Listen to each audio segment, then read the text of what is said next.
शोएब साहब, गुज़श्ता रोज़ जो समाअत हुई है, बड़ी ही अहम रिमार्क्स जो हैं चीफ जस्टिस की तरफ से दिए गए हैं। कहा गया है कि सिविलियंस का ट्रायल जो है वो हो सकता है। तो आपके पास ऐसी क्या ठोस आईनी वजूहात हैं जिसको लेकर आप सुप्रीम कोर्ट ऑफ पाकिस्तान में आ रहे हैं? देखें, सबसे पहला और बुनियादी उसूल है फेयर ट्रायल। फेयर ट्रायल का कॉन्सेप्ट जो है वो पहले भी आइन में मौजूद था, due process and fair trial, वो था आर्टिकल 4, लेकिन अब जो है वो आर्टिकल 10A उसमें ऐड कर दिया गया। क्रिमिनल चार्ज हो या सिविल ट्रायल हो, उसके लिए fair trial and due process, ये दो बुनियादी चीज़ें हैं जो मैं समझता हूँ। तो उसके बगैर कोई भी ट्रायल जो है, कोई भी प्रोसीडिंग्स जो हैं वो विशिएट हो जाती है।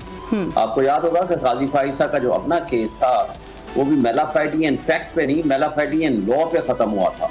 और मेलाफाइडियन लॉ का जो प्रिंसिपल्स उसमें लेट डाउन हुए हैं वो आज यहाँ मेलाफाइडियन फैक्ट भी है और मेलाफाइडियन लॉ भी है। बिल्कुल। तो इस तरह की प्रोसीडिंग्स में कोई भी सिविलियन का ट्रायल इन हालात में करना कि जहाँ आपका सिर्फ कोर कमांडर की मीटिंग में नहीं, चीफ ऑफ आर्मी स्टाफ नहीं, बल्कि कमांडेड फॉर्मेशंस में भी अगर जब आप एलानिया जारी करेंगे कि हमारे पास नाकाबिले तरदीद शवाहिद मौजूद हैं, तो मुझे बताएं कि वहाँ एक कर्नल साहब या एक मेजर साहब जो एक जज के फराइज अंजाम दे रहा होगा, वो कैसे अनइन्फ्लुएंस्ड बाय दी जो प्रेस रिलीजेस हैं या उनकी स्टेटमेंट्स है ISPR की या कमांडर हाउस उनकी क्या नाम है कमांडर्स कॉन्फ्रेंस की, तो वो सारी चीजें उनके बगैर अनइन्फ्लुएंस्ड रह नहीं सकेगा। वो इंसाफ सिर्फ ये नहीं है हो बल्कि इंसाफ होता हुआ नजर भी आना चाहिए। बिल्कुल। तो मेरा ख्याल है कि सिविलियंस का ट्रायल इन हालात में जो किया जा रहा है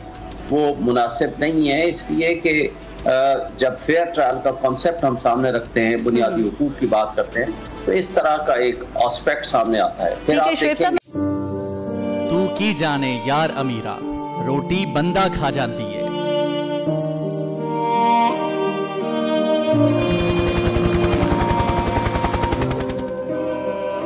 उदास आंखें, चेहरों पर मायूसी, दिलों में अब भी प्यारों के बच जाने की आस।